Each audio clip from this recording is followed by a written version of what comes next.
people in Radio Land. It's an amazing opportunity to sit with you to discuss the national envelope that is projected at 1.21 billion. It's actually 1.4 billion, but 200 and something billion of that money was placed on an off-budget expenditure. That's money coming in from lending agencies like the ODU. A total of a little over 300 million, about 330 million is anticipated. That's why you see 72 million of that money reflected under the budget. It's budgetary structure, but off budget they have about a little over 200 million.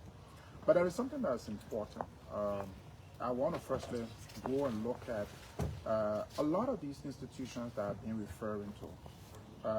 In the budget note, the president said under this approach, every dollar in the budget is tied to a purpose, a program, and a measurable outcome.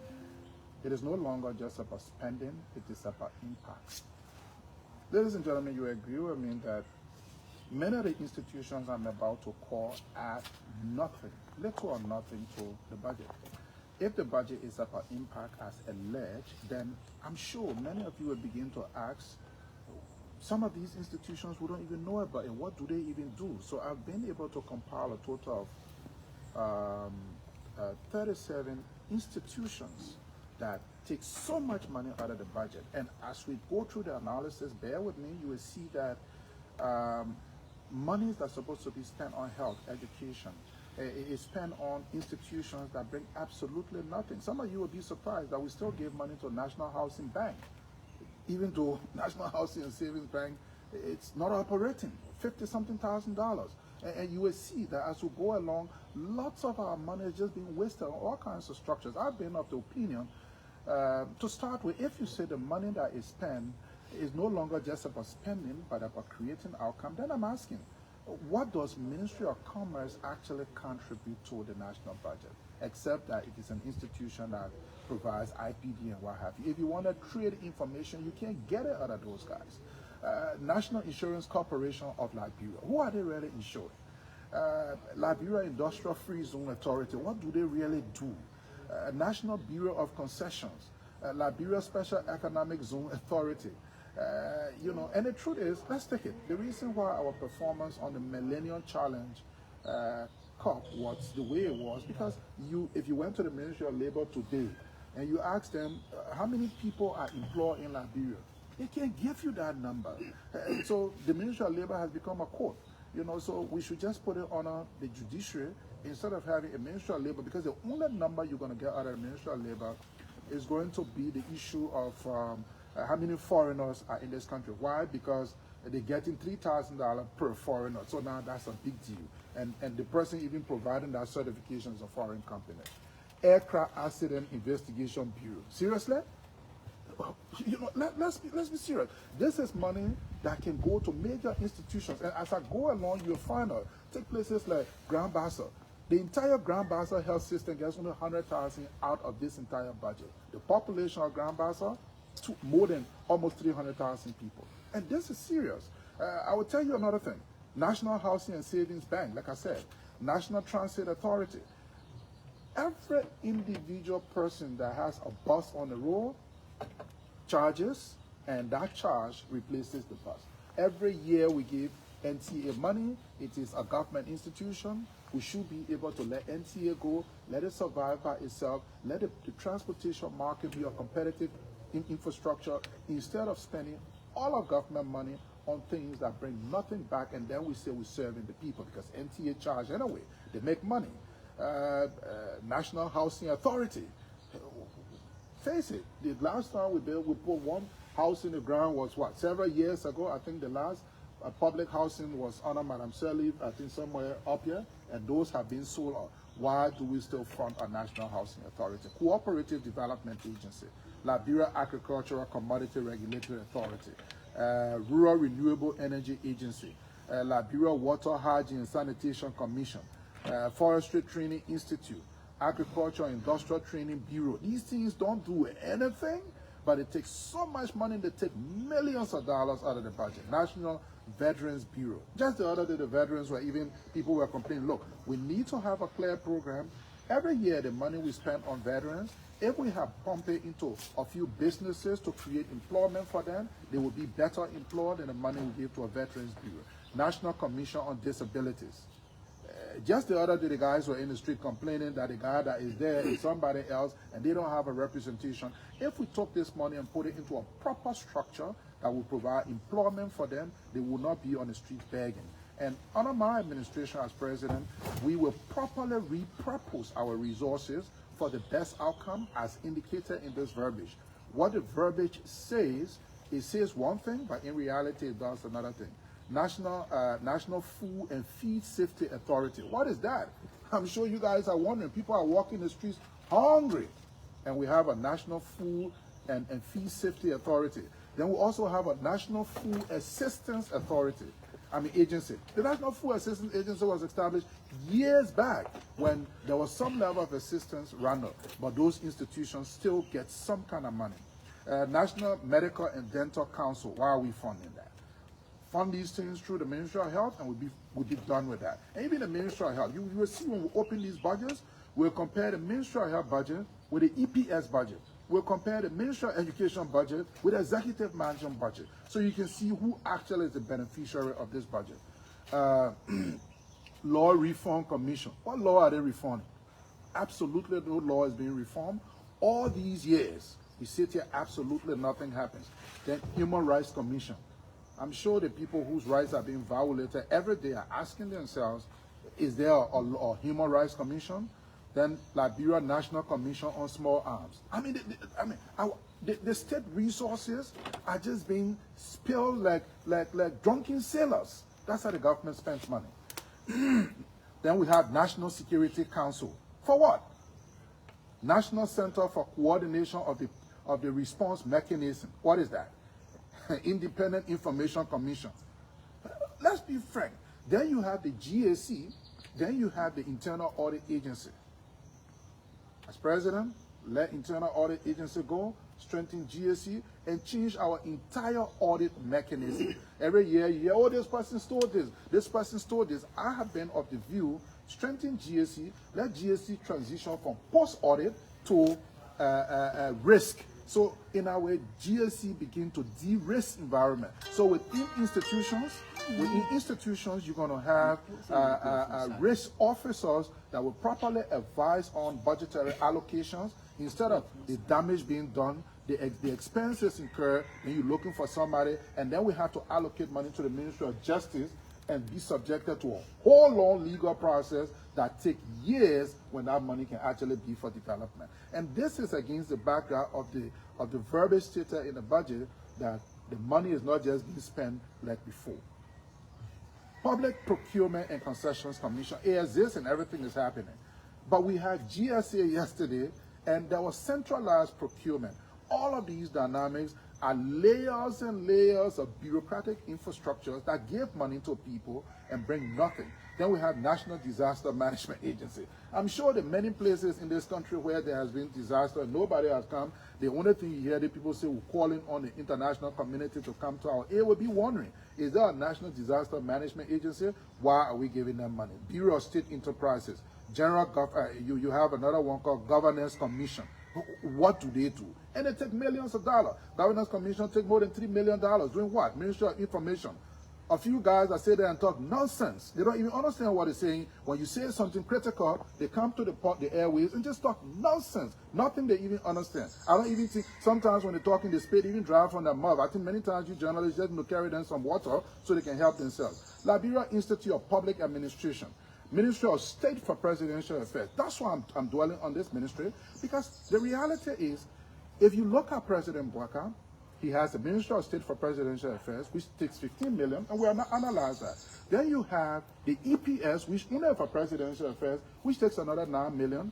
That's about $24 million out of the national budget that Bouaka alone consumes. We're going to that analysis. Institutions that do not need government funding. Liberia Electricity Corporation, $50 million this year. Why? Everybody here pay current bill. Why LEC, like in many countries, In many countries, you have private power authority that are functioning, that work, and the tariff is even lower than Liberia. Why every year we're pumping millions of dollars into LEC, and guess what? LEC contributes nothing to the national budget. Liberia Water and Sewer Corporation, nothing to the national budget. We go into another assertion of the budget, grounded in the arrest agenda, and I'm quoting here, for inclusive development. This budget reflects a government that listens to its citizens. That's what they are saying.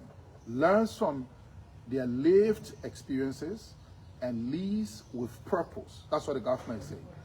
It integrates gender response planning and budgeting to ensure that women, men, and youth are equally considered in every policy and investment. It embeds climate change adaptation to protect our communities and natural resources, and it strengthens performance management systems so that public institutions are held accountable and not just for spending, but for results. I'm sure these things that I just said runs counter to these declarations. So when you read these nice verbiages in these documents, you ask yourself, how come since 2023 we've never had a budget performance report? Because it is from the performance report that you will know that look, okay, the government actually collected this and it actually spent this, and this ministry and agency to whom this amount of money was given, that this ministry or agency actually did this expenditure or did that expenditure. And it creates a basis for performance. Should we keep our ministry? Should we keep this institution? That's what the budget performance does. It's a full detailed analysis of beneficiaries of the cash and what did they do with it. But in every respect, what happens? The new budget is being passed, no budget performance report has been provided, and we're just sitting and it's business as usual. And that's why as I go further down, you will see and notice some of the lapses that we have. As a result of our spending, the Ministry of Finance, through the document, also recognizes that the Liberian dollar is expected to slightly depreciate modestly. There's not going to be a slight depreciation, it's going to be a high depreciation because they're going to print money again, reflecting structural pressures in foreign exchange market and rising import demand. This is a wonderful admission. Rising import demand, but this entire budget does nothing about dealing with rising import demand, as you will see when we go along. Absolutely nothing, no allotment to those institutions that will create jobs in any respect. There is something else that's going to shock you. GST currently is about 12%. But now they're transitioning from GST to VAT. VAT is the value added system. GST is the general sales tax. But don't forget, India had a VAT before, which was a higher amount. Then India transitioned to the American system of general sales tax, which is just a sales tax, which now India uses. We are moving for uniformity across Africa from GST to VAT. The final VAT figure will be 15%. So think about it. I import something through the port, I pay 15%. You buy 100 of that same thing from me, you pay another 15%.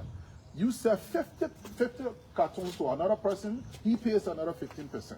The VAT has, or the GST has a what? Multiplier effect. So that challenges income. In the last couple of years since the government came to power, it's never had any discussion on Hamanah's salary, even though that's what brought it to power. Boyka said, we will restore your salaries. You haven't done that, but then you're increasing taxation. So we move from 10 to 12, and now we're moving to 13, ultimately 15% in this budget cycle. So your meager income is going to support a government that doesn't care about you and only give $100,000 to your health facility. It will shock you. If you look at how much we're spending on curriculum development, $28,000 for the whole year. But then if you look, we're spending $300 and something thousand just to buy fuel and lubricant for the SSS. We'll go down to the budget. So this budget is all about Boyka himself. And you can see the allotment is so wanton. But let me not waste your time. Let me drive further down. The 94% as per the budget dynamics, 94.1% of this budget comes from GST, import tax, international trade. That's about 1.13. That's about 1.13 billion. So they have a shortfall of 72 million.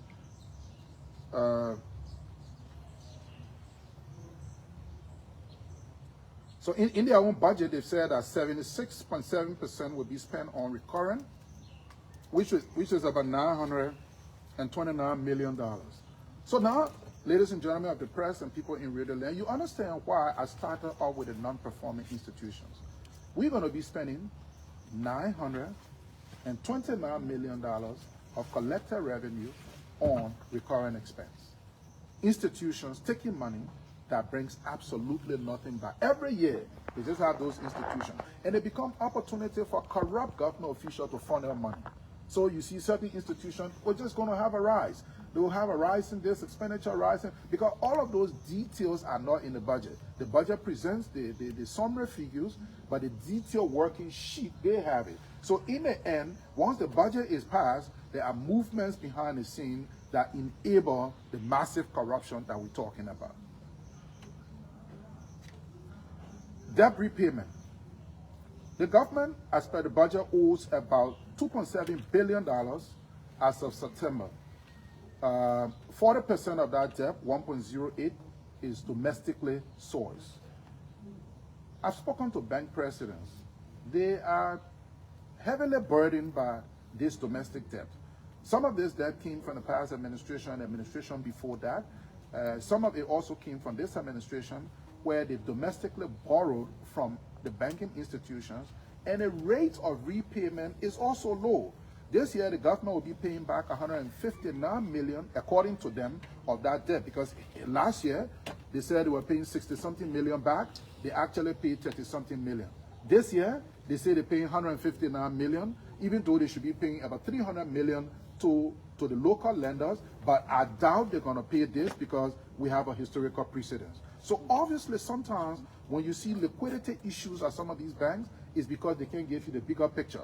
The money they brought to invest in the economy has been sucked up by a very hungry government that uses the money to spend it on bureaucracy and few guys that will be insulting people that are saying something very, very important for the well-being of our country.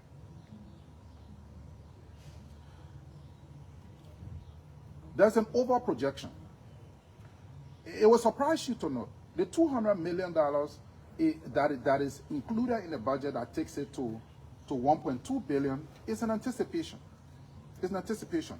They anticipate getting $200 million from Mittal Steel when the deal is signed. You know, the Mittal Steel deal has stalled. It stalled since year before the last, it stalled last year, and it could stall this year, right? So there is no guarantee that that's going to pass, but you reflect it in the budget. And there is something that's going to interest you as I go down. They took this entire inflow of $200 million and they placed it under something called PSRP. So that's where additional spend on education will come from. They took $81 million out of the core budget, the core revenue, to put it under the PSRP. I even have a problem with the definition of what they call PSRP, but I'm just bringing that to you. Then asset recovery.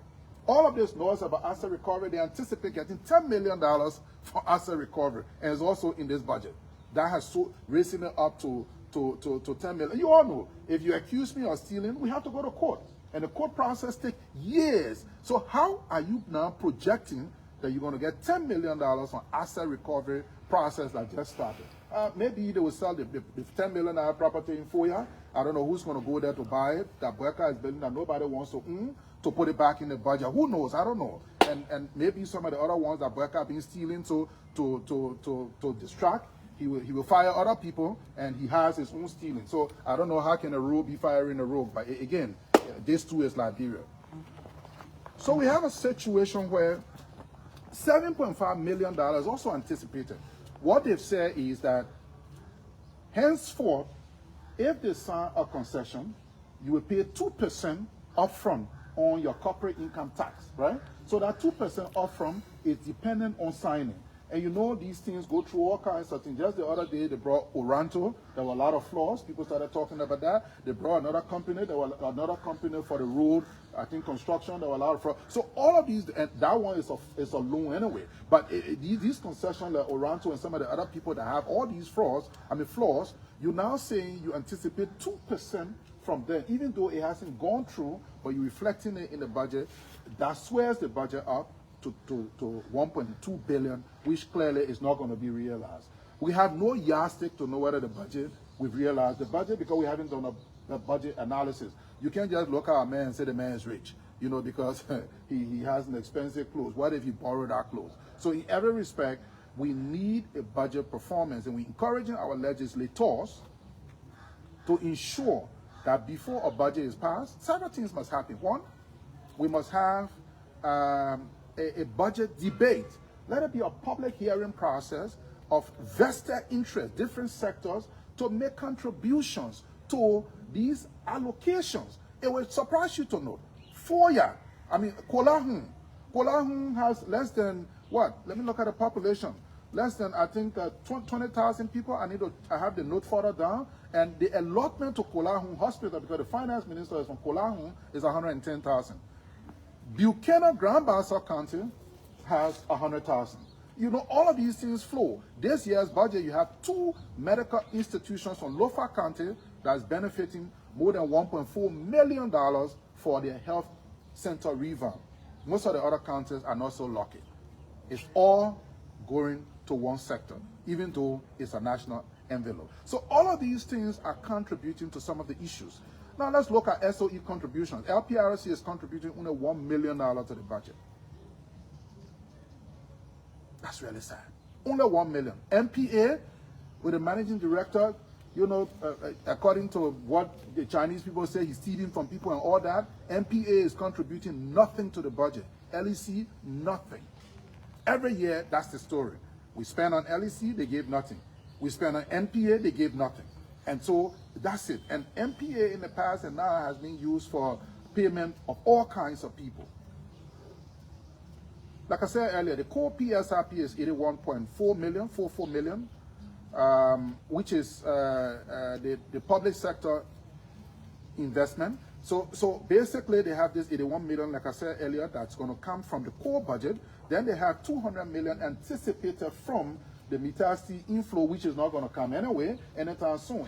The sooner they sign it, because they're still having a discussion with HPX and this and that. And so, well, as all of these polarities come together, it might stall for this year. But you take the $200 million and you're saying you're investing 280-something million in PSRP, but most of your anticipated inflow coming from asset recovery, coming from CRT that hasn't even come yet. So the ones that you have collected that you show off, it's like you have your children. You know, you take your salary, show her that. And the children say, but daddy, you haven't paid our school fees. And you say, yeah, my uncle from America said he will send me money. When the money comes, then I'll pay your school fees. But they want to get in, I got to drink my beer. That's what's happening in the budget. Then there is something else I want to bring to your attention. We're spending more than, you know, in Liberia, it surprises me. We talk about poverty, we talk about this, but we spend money like drunken sailors. Like somebody's high on cushion, you get them 1 million. They will just go to a bar and this. How can we in a poor country like Liberia, where people don't, look, you don't even have to go far. Usually people discuss these counties. I just want to discuss Montserrat County, just to start with. How can we be spending $550 million on salaries and recurring, we spend on salaries, goods and services, and non-financial assets.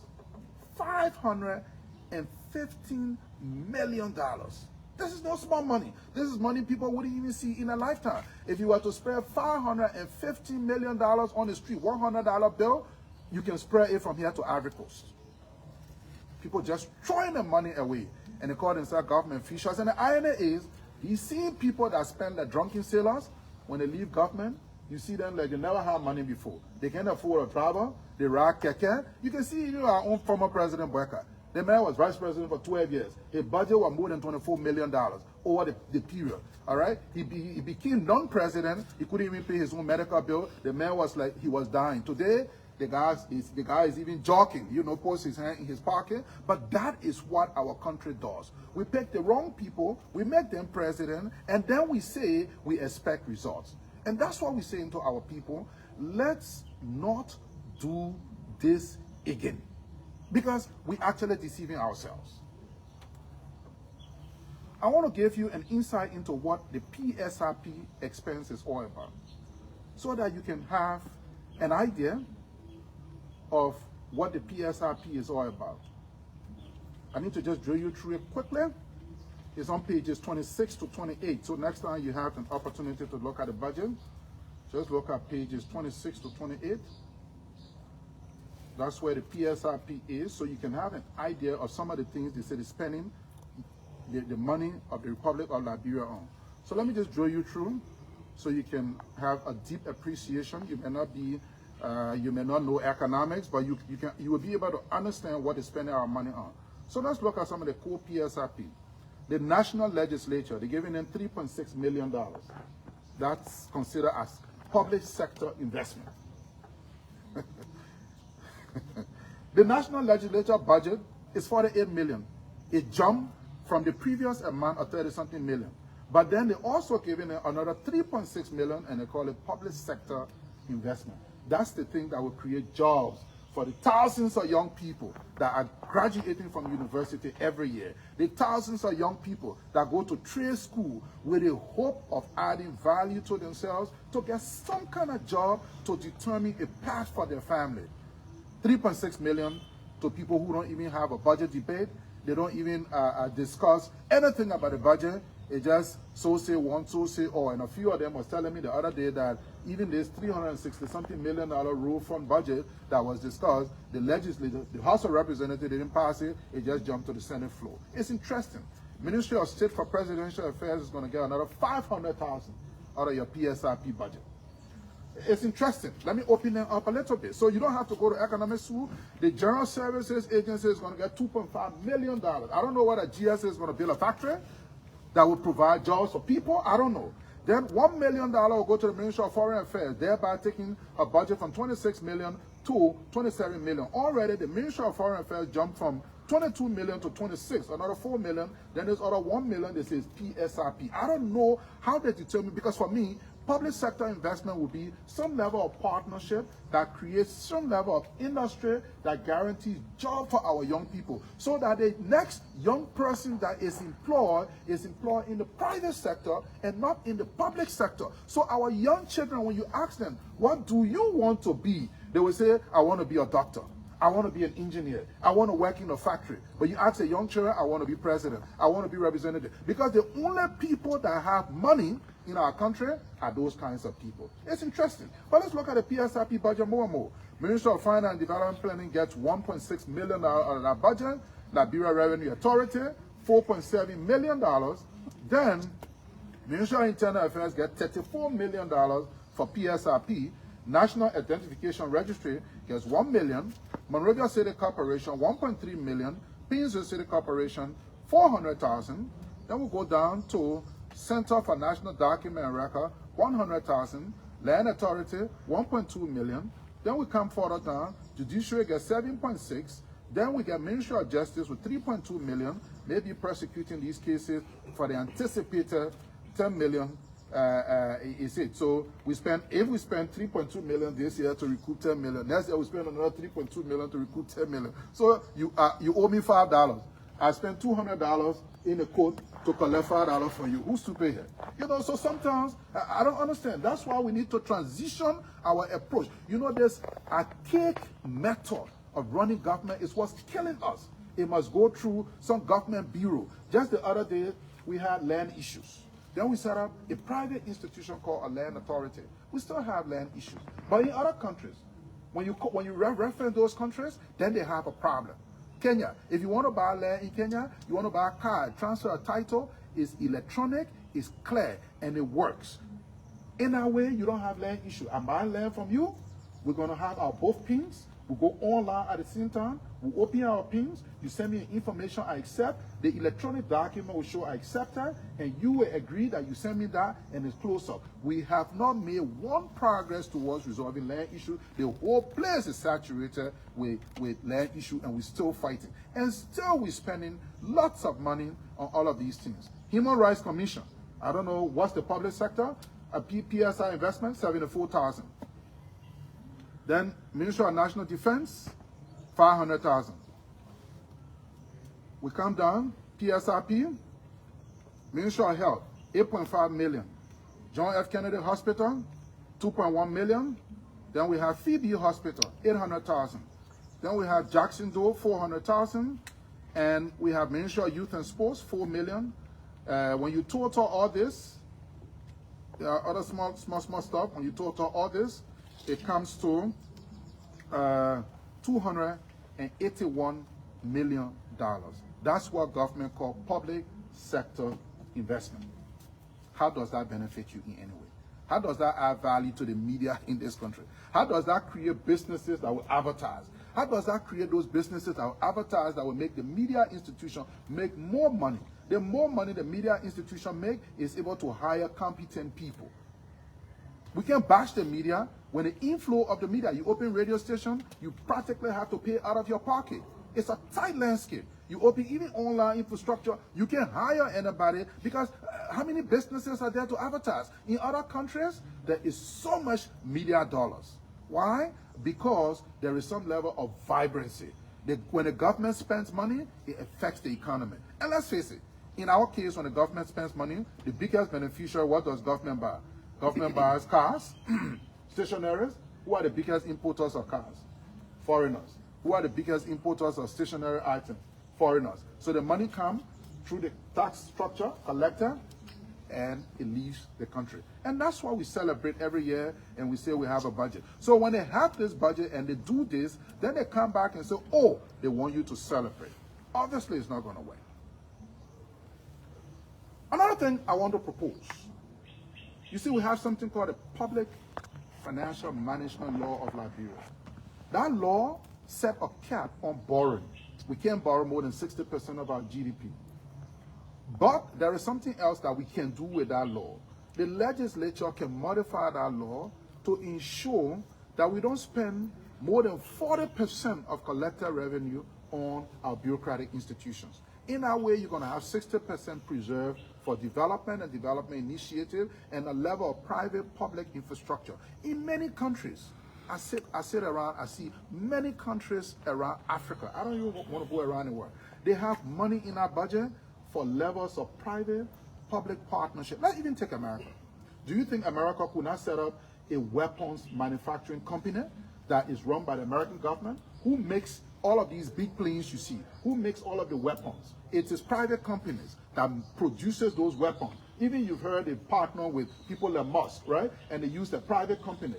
All of our things are so concentrated. We don't create a private-public infrastructure. So if we start to outsource a lot of our services, we'll create employment for our people. But everything, oh, this other ministry does say health.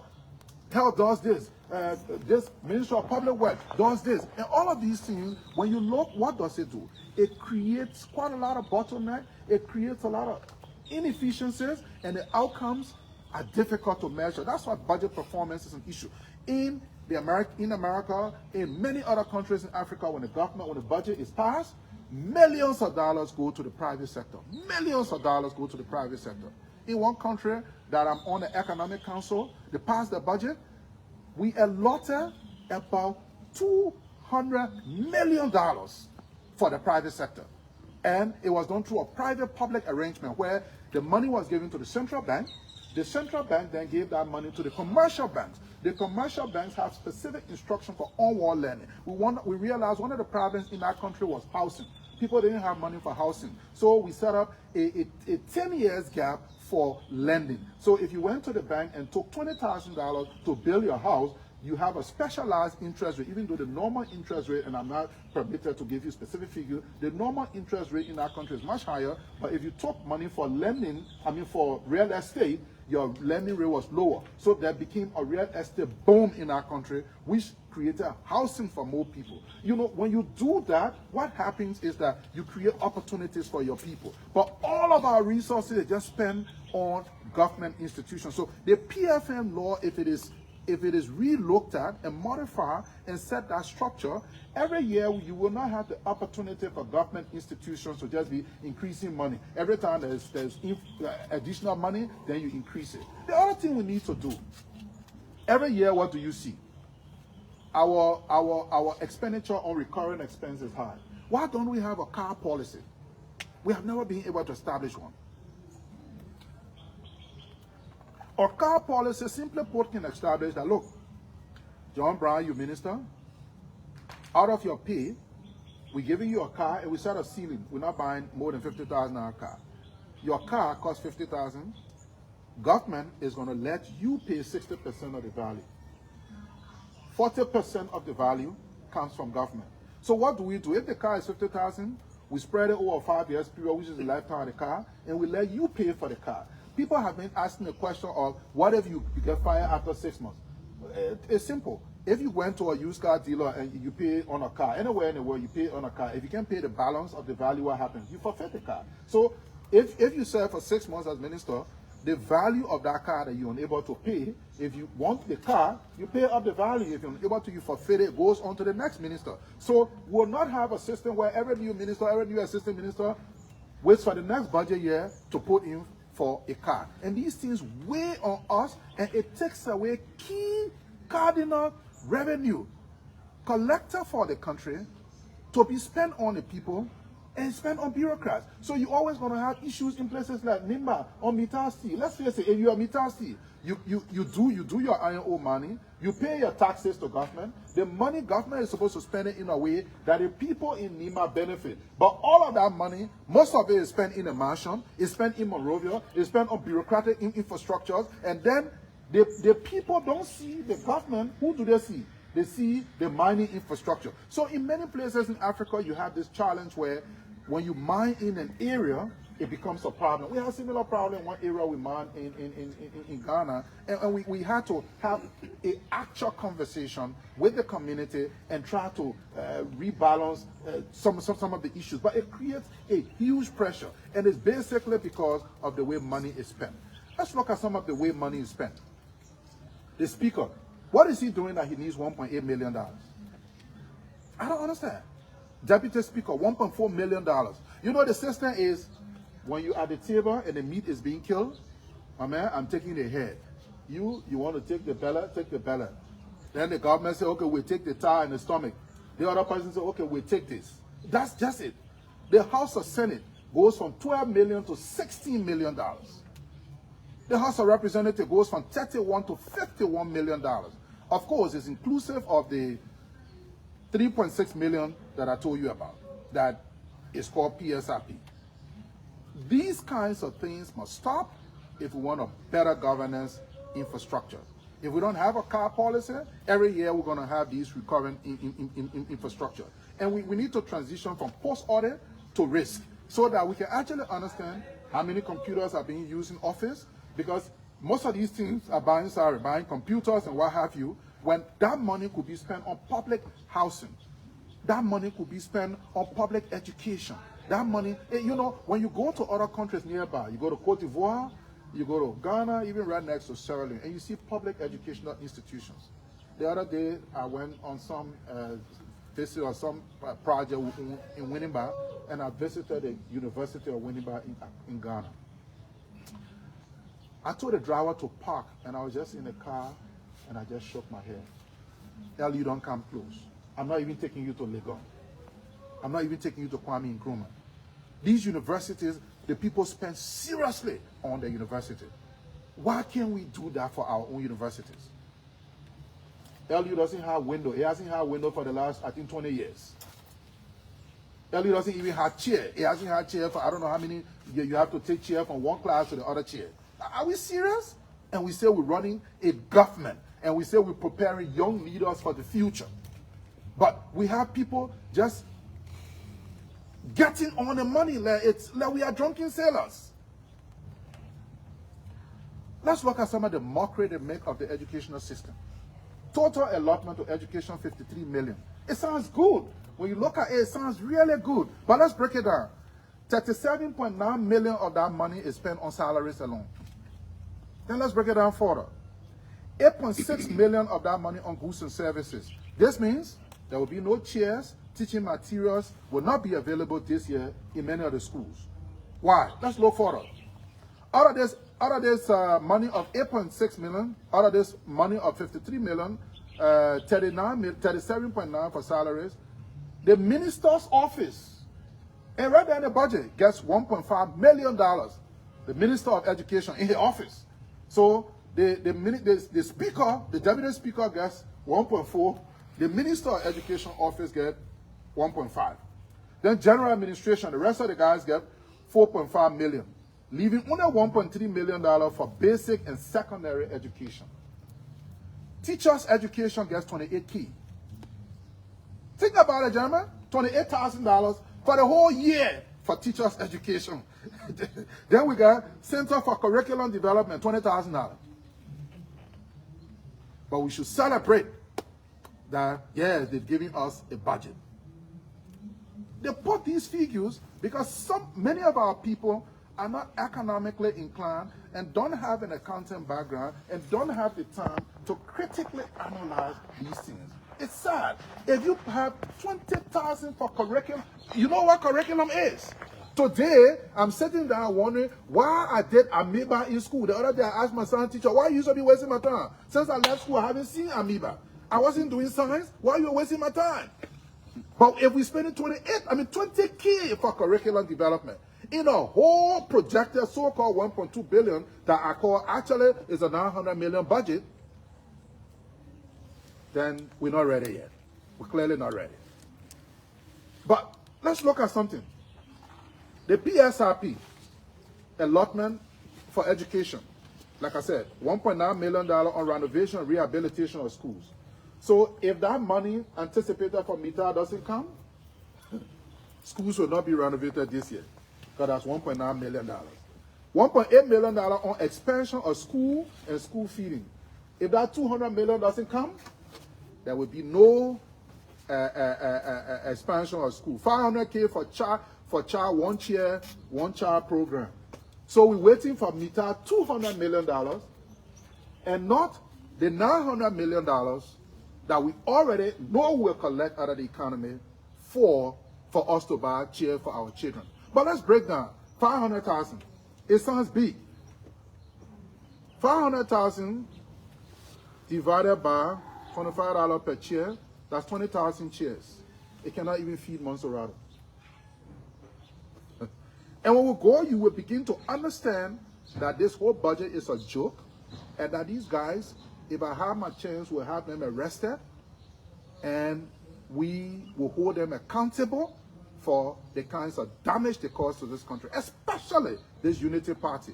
Whenever they've been in power, they've just brought mediocres to lead our country, and these guys are good at talking. You know, they say empty drum makes the most noise. When they talk, you think they have some substance. When they present a document, it's so empty, you see nothing. And under the Unity Party governance, the country appeared to be a hopeless infrastructure. But let's do a comparative analysis. While Ministry of Education gets that, let's look at what the Ministry of State gets. $1.3 million on special operations services. $1.3 million. Whatever they want to do, special operations services. But we get 500,000 under the PSRP anticipated to come from a MITA 200 million to buy chairs for students. But Bweka doesn't have to wait. He's going to get $1.3 million for special operation. But why the old man will not jog? That kind of money is enough to make you jump up on your bed. $850,000 on special presidential projects. So even if Bweka won't buy a car for his girlfriends, it's all part of the special presidential projects. $361,000 for fuel and lubricants of vehicles. Ministry of State. $300,000 on celebrations. $300,000 on furniture and fixtures. This budget have shown where the government priorities are. It's not with education, not with health, it's for them. But let's go further. The total allotment to take care of the president and vice president is EPS, $9.1 million. And we'll go into the EPS budget so you can begin to ask them the hard questions. Ministry of State, 15.1. If you put this together, just the executive mansion with Bweka and his protection for he and Kun gets $24.2 million. This is outrageous. And when you look at the allotment to health and education, it's amazing. So let's look at the educational worker salary. Like I said, out of that budget of 53, they get 37.9 million educational worker salary.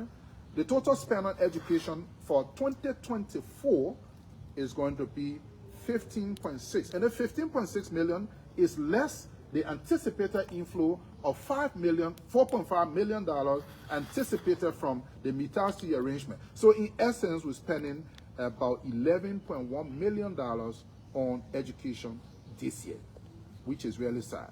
But let's look at an analysis of the EPS budget. The EPS budget, they're spending $6.4 million on salaries. It confuses me. You guys have friends in the EPS. They don't make $1,000. But even if every EPS officer was earning $1,000, it means that if you divide 1,000 by 6.4 million, it means you got 6,400 EPS personnel. It's bigger than the Army. It's bigger than the National Police. Why do you need 6,400 persons? So how much people in the EPS makes? It's a question that you need to ask. You see, these are the things to do. They will hide extra expenses in certain structures and make it look like the executive mansion budget is small or the Ministry of State budget is small, but then they hide it through these things. Why would salaries for the EPS be 6.4 million? Why? I really don't understand. If you took $1,000 salary, it means one EPS officer makes almost 10 times what a police officer makes. These are really critical issues. We urge the public to demand an understanding of the actual size of the EPS. Because the EPS need to protect the president, the first family, and the vice president and his family. So at most, you should have at least 200-300 EPS officers. Now here's the thing.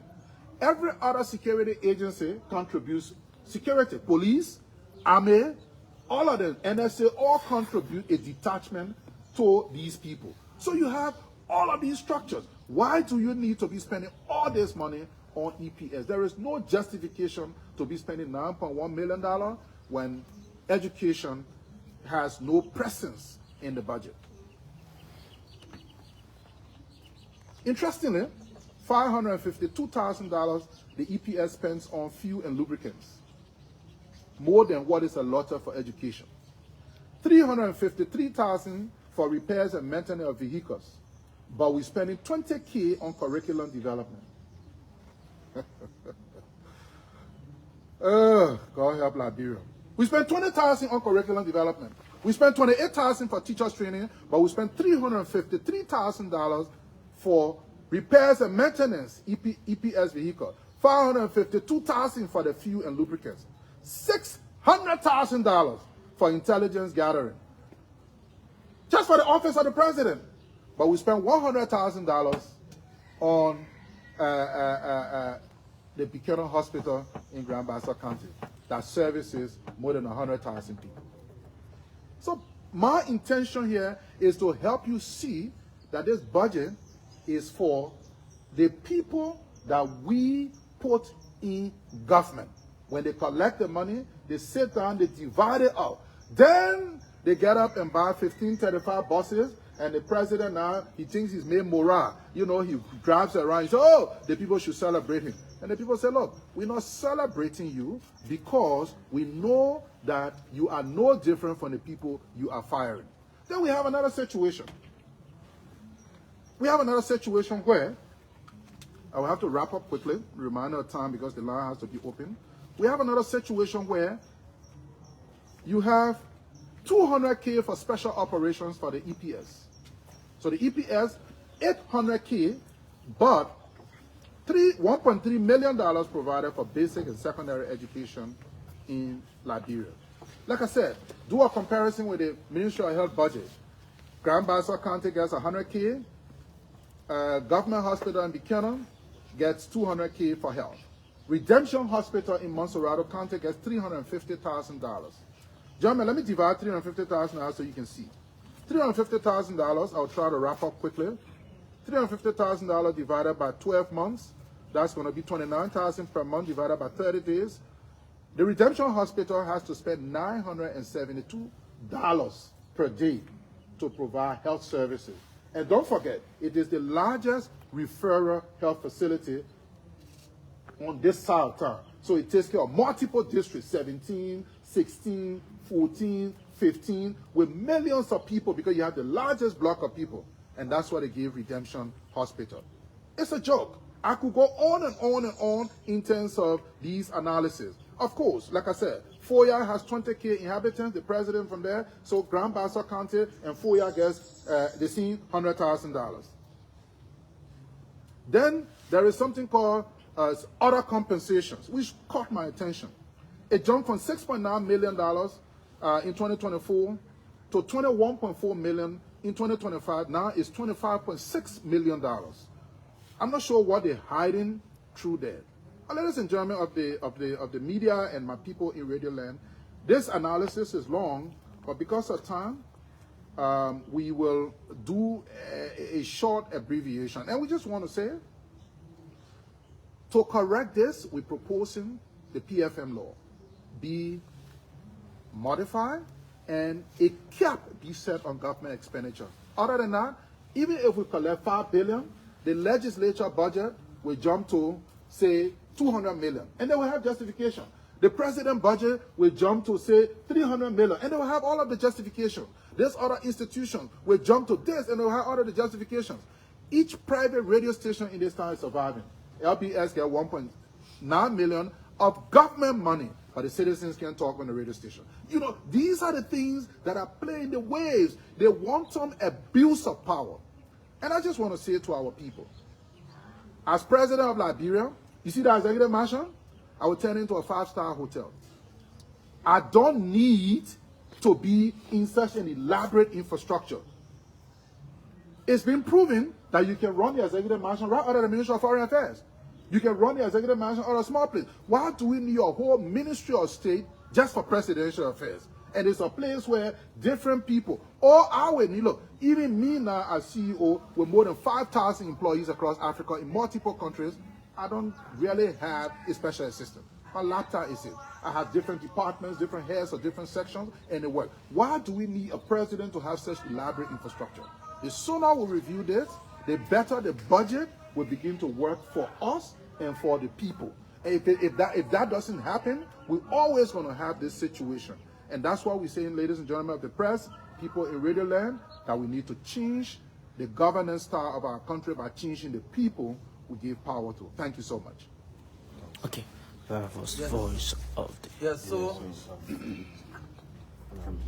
I'm Maka Davis from OKFM. You named several institutions, like the First Grade Training Institute, the Law Reform Commission, the National Disaster Management Agency, and a lot more, National Food Assistance Authority, and all of that. Right. And you criticize why they're giving them money. So if you are president, what will you do with these institutions? So if our president on day one, about 37, I will increase it to 50. This is what I'm going to do. We're not going to remove their name from the payroll because we don't have the power to as president, but we have the power to defund them. So that means you're going to see in the budget, National Food Assistance Agency, but we pay them for about 24 months. So if you work there, we pay you for about 24 months while we transition you to the private sector. So any other money we give you for any other support, we take that away, we only pay you, and we transition.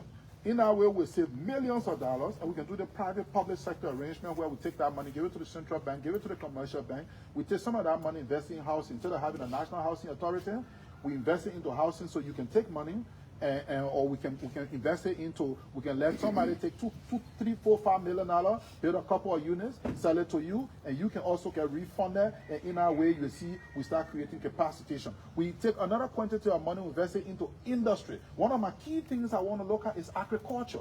I'm not interested in an agricultural development bank. It's never worked. The last president of the development bank was Wilson Tappert. Some of you that are much older. We funded that thing for years. It didn't happen. How do you expect a man from Bonko to come and fill up paper to get loan from the bank? So I want to be able to fund private companies through the commercial arrangement that will go to your farm. You don't have to go through any government process. We'll come to your farm. What we're going to do is we're going to clear the land for you, what we're going to do, clear the land for you. That's one. We give you free ceilings, like it's done in Mexico and other countries. Then we buy the use from you. So the poorest or the poor guy doesn't have to fill up any paper. And what happened? He now is serving. That would be the core of my program, because as a businessman, I want to empower people well, so that this tide of people coming to Monserrato can stop. So in your villages, your town, now you will have life. You will have opportunities. Then it reduces our import. That's why I talk about import. It reduces our import, and now we can begin to export and create wealth.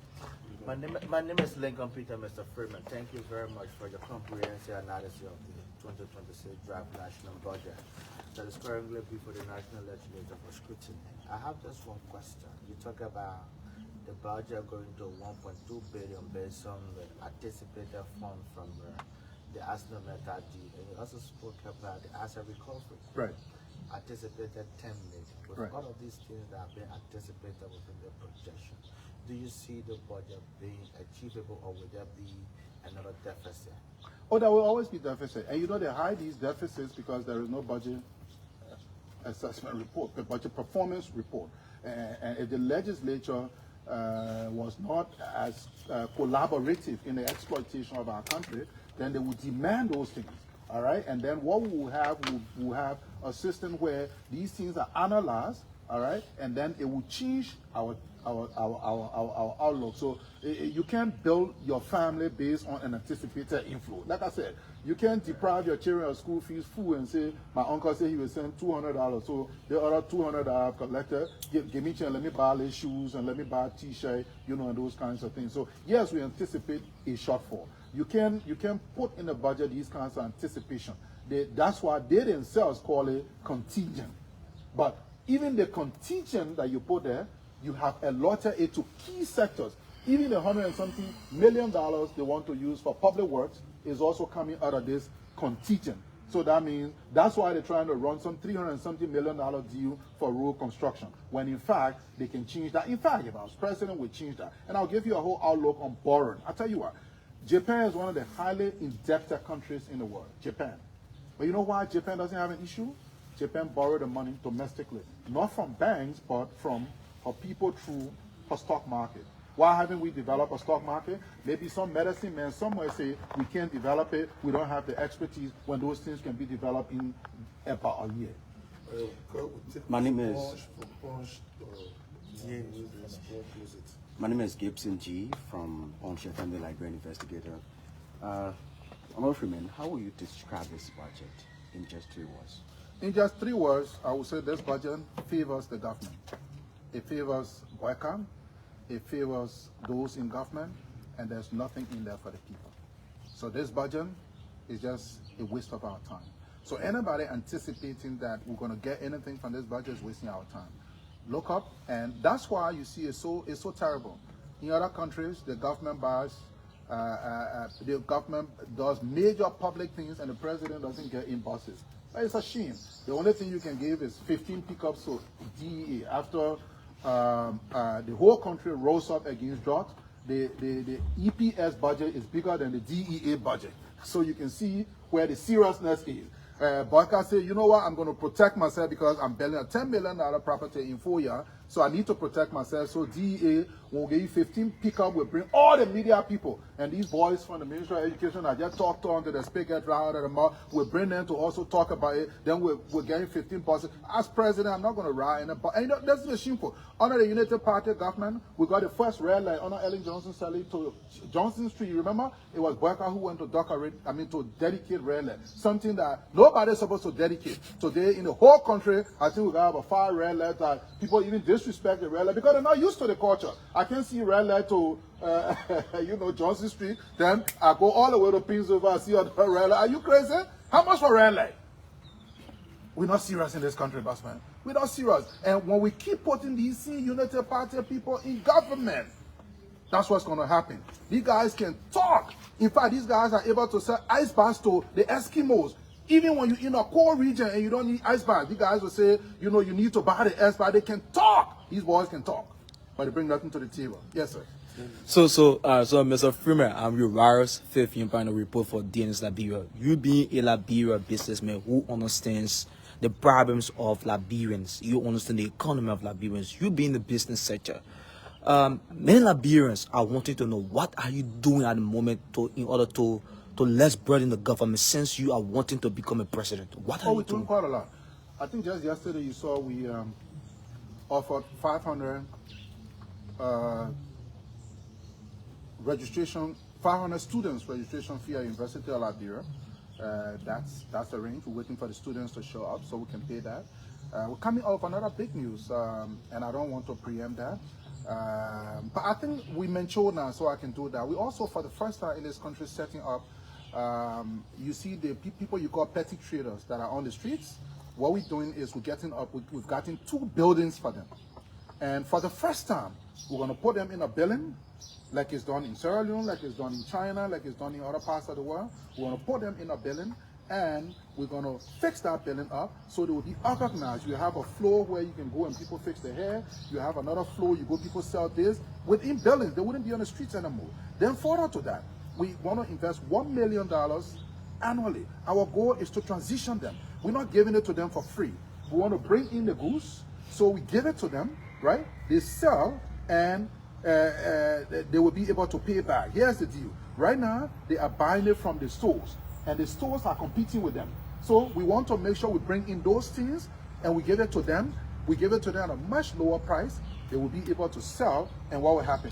They will develop capacity. So like you see down Waterside, you see 3 full-out men in one store. Sometimes one store is owned by 3 men. We want to help them to get in 3 people in one store, and then over time, they will begin to spread. You notice Waterside used to be Lebanese, now it's fuller. That's how they've done it. We want to use that same methodology and transition them. So we're working on that front. We also have a project that we're rolling out regarding internet to schools.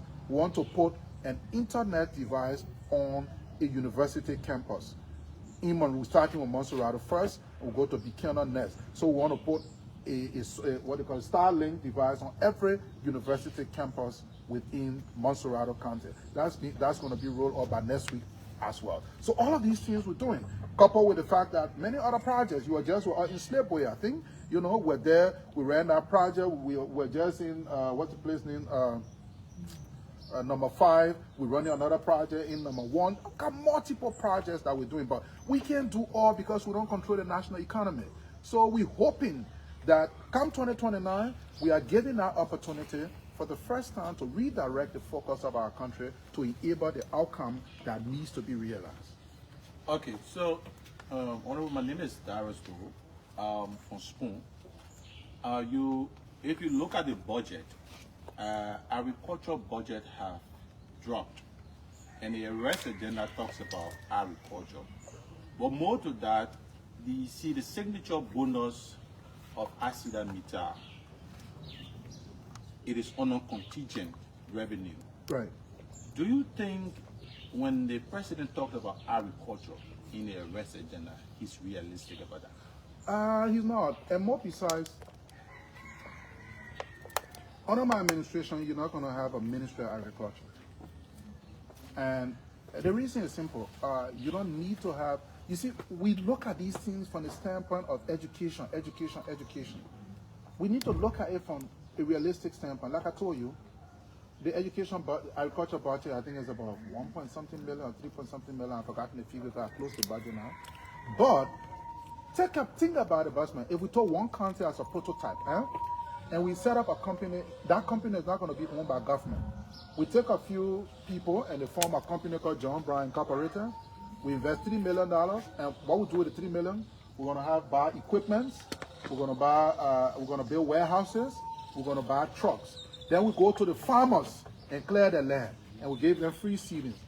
Do you know what that's going to do for that county in terms of agriculture? It's going to change the landscape. It's going to change everything for that county. But we zero in everything to a bureaucratic infrastructure, and that hurts us in every respect. And that's why we need a new beginning in our country, a new beginning where we can refocus. The way we've done it is very wrong and is very bad.